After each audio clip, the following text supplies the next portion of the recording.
All right, morning guys. This is crazy. Every time I try to tape this one, my phone shuts off or something happens. So this is like the third take. This is Job chapter 6.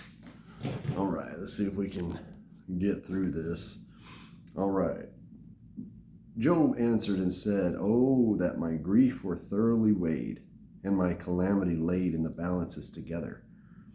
For now it would be heavier than the sand of the sea. Therefore my words are swallowed up, for the arrows of the Almighty are within me, the poison whereof drinketh up my spirit. The terrors of God do set themselves in array against me. Doth the wild ass bray when he hath grass, and loweth the ox over his fodder?" I don't know what. "Can that which is unsavory be eaten without salt? Or is there any taste in the white of an egg? The things that my soul refused to touch are as my sorrowful meat. Oh, that I might have my request, and that God would grant me the thing that I long for, even that it would please God to destroy me." Wow. "That he would let loose his hand and cut me off. Then should I yet have comfort? Yea, I would harden myself in sorrow. Let him not spare, for I have not concealed the words of the Holy One.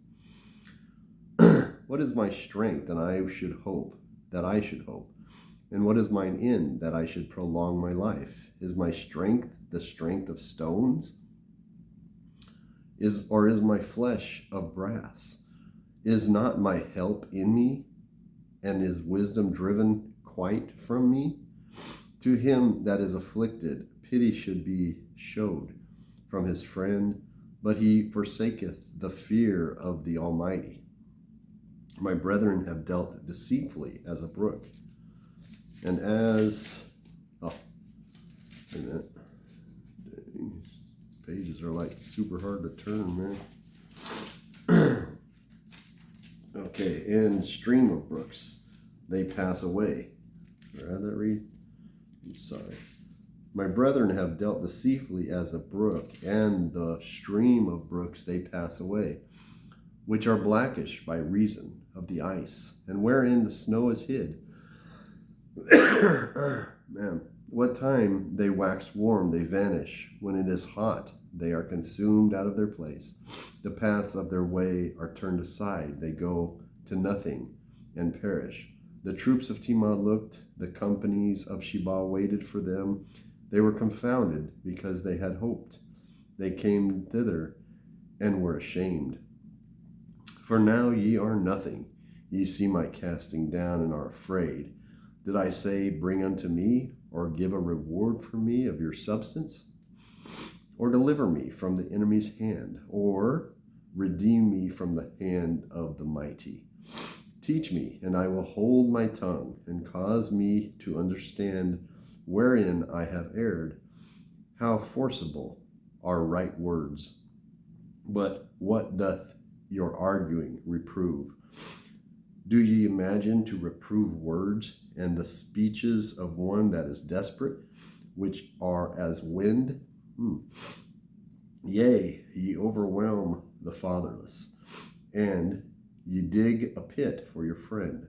Now therefore he can be content. Look upon me, for it is evident unto you. If I lie, return, I pray you, let it not be iniquity. Yeah, return again, my righteousness is in it. Is there iniquity in my tongue? Cannot my taste discern perverse things? I don't know what a lot of that meant. Like I said, if you go back through it and read verse by verse, part of it sounds like he's a little depressed. I